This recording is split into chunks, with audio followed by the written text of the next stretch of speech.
Okay, so for part two, to like really like drive my point home, what I am telling other people to do, like I think like people finding healthier ways for consumerism and materialism, that is a good start. So that is something that I would recommend. What this is, I'm getting into the part of what I don't necessarily recommend unless you're willing to go through it. So I talk about like intentional suffering in some of my podcasts and like spiritual teachings, and this is like a deep like left-hand path perspective. So for me, I actively rebel against the system, and I choose myself and my life. Now, people think that they do that in so many different ways. I have thought I've done that in so many different ways, because you're right.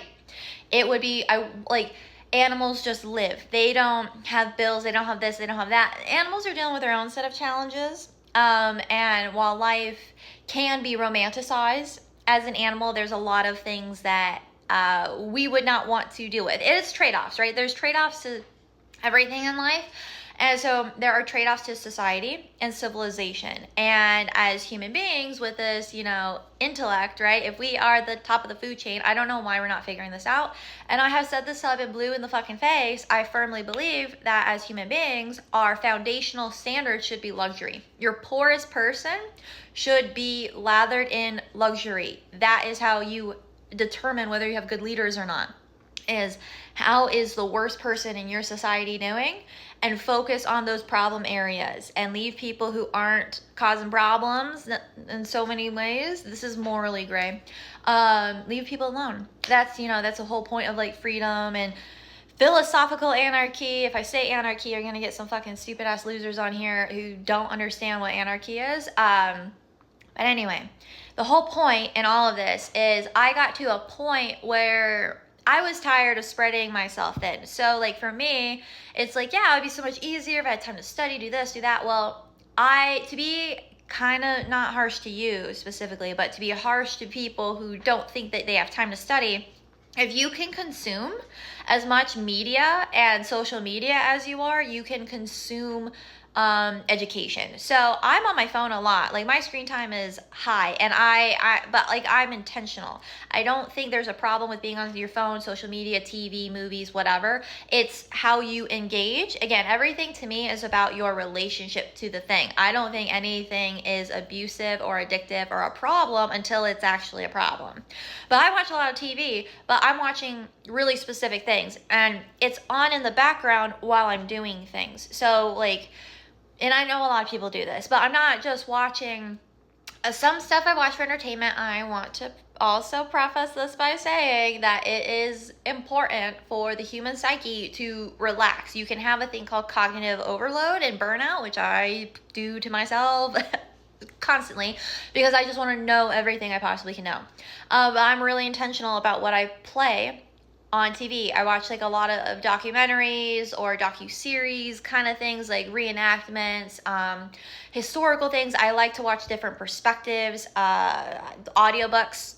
Audiobooks are huge. I don't give a fuck. There are some purists out there who can get wrecked about like an audiobook not counting as reading. Go fuck yourself. I can listen and process. I listen better.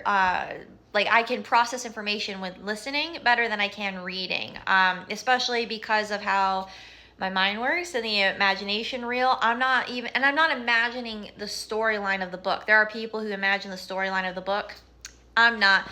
Whatever insight I'm getting from that book and how it attaches to my life is the image that starts playing. So I like listening. It helps me focus more. It's the same way like I can really focus when I'm listening to a person. So I like the audiobooks, and then it frees up my hands and I can do things, because if I'm moving, this is my Capricorn energy coming out and later in my birth chart, is if I'm listening to something and I'm actively doing something, that helps me ground in the information. So podcasts, intentional podcasts. The thing is, there's a lot of garbage out there. There's a lot of stuff out there that people think is a hot take and educational, and I'm an intellectual and I'm a counterculture movement and I'm gonna blah blah blah. This influence culture is fucking garbage. There's a lot of people who don't know shit about shit talking out there. People would say that I'm one of those people and whatever. I'm not discouraging anyone from doing anything. If you have a vision for your life, do it. I don't care how many people have podcasts. I don't care how many people write shitty books. I don't care how many people do whatever. Make art. What I want is for consumers to have a higher standard, because there isn't a standard and people are just so addicted and consume.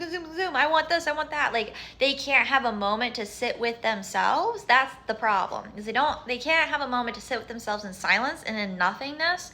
So then they just want to consume, and it's like, well, I already watched everything, so I'm going to watch this garbage thing, and they're going to make money, and it's a problem. So people need to be able to slow down and sit with themselves. And then they also need to be able to really process and organize, categorize, like, what media they're consuming as far as education. A lot of my studies are in this way. Like, I'm actively working while I'm studying. I'm doing both. And that can be a lot for somebody. But I used to, like, I worked 5 jobs and got myself through my occupational therapy assistant degree. It sucked. It was brutal. I sacrificed sleep. I was going to the gym. I was powerlifting. And here's the thing, my powerlifting coach, he's my friend, Kirkles Magoo. Kirkles, he was teaching me while we're at the gym, I'm also learning, because I'm in OT where there's kinesiology. He is a strength and conditioning kinesiology major dude. And so he was teaching me while I was powerlifting. So I was actively learning the muscle movements. Like, I was doing the exercise while hearing about the physiology, the biology, while doing the movement. And so that is complicated. That's not fun. People are like, I just want to go to the gym and I want to blow off some steam. Yeah, you have, like, it's really hard to go to the gym and to, like, use it as, like, emotional release, and while also trying to educate yourself. That multitasking is really difficult, but that's what I would do. And it would help a lot. And then I was only getting like 4 to 6 hours of sleep. I was going to bed around midnight and waking up at like 6, 7 in the morning. And it wasn't like perfect sleep either. And it depended on the day, because if I had schoolwork, because I wouldn't get home from the gym until like 11 at night, then I'd have whatever. So anyway, the whole point is, it's hard, especially if you have kids. Oh my gosh, like, I've helped take care of human children. I know kids are a lot, but there are ways to find it. But then this is the big part that I don't necessarily recommend, is I got to a point in one of my induced meditations that I was not gonna do certain things anymore, because I got to a point where I was burning myself out so bad that I couldn't maintain that really unhealthy standard of, like, working 40, 50 hours a week, going to the gym, being at this time I was a wife and, like, mom to my fur babies, and running a business and, like, studying the way that I do. Like, it was a lot. And I was like, I'm not really making candles. I'm not really focusing on these sides of my business. Like, I'm not, like, I didn't like how the pie was divided. And so I changed it. I quit my job, which led to foreclosure and a lot of other things. Like, things were already bad. I talked about 2020 really hit me hard, and then my husband was really taking care of me, and then we kind of got ourselves up to a level. He dealt with a lot of layoffs, and then I had this deeply intuitive, rebellious spirited feeling that I had to quit this job, and I had to commit to this path, and I had to do this, and I had to let everything bad that happened happen, and I had to sit in such discomfort. I had to disappoint my husband. I had to hurt a lot of people, but I had to commit to myself, and I committed that it was 2023. I committed that whole year to my candles very specifically, and studying and my writing. And then in 2024, that's when I started learning how to self-publish and other, like, educational things. And I did start going back to work, and that's because of my father-in-law. And just a lot of other things happened where I was no longer going to be supported in my act of rebellion if I didn't do a few things to, like, right the wrongs that I did, which I'm not saying I didn't need to do, and I'm just being honest about it. My soul, my spirit, my everything was telling me to ignore everybody, and if they were going to leave me, they were going to leave me. But I also am not that insane. And when my husband and his father were real serious to me about some stuff, I was like, okay, I will go back for a little bit, but when I need to leave again, I'm going to leave again. Like, I was pretty clear about that. And so now I got to go to part 3, because this is going to get long again.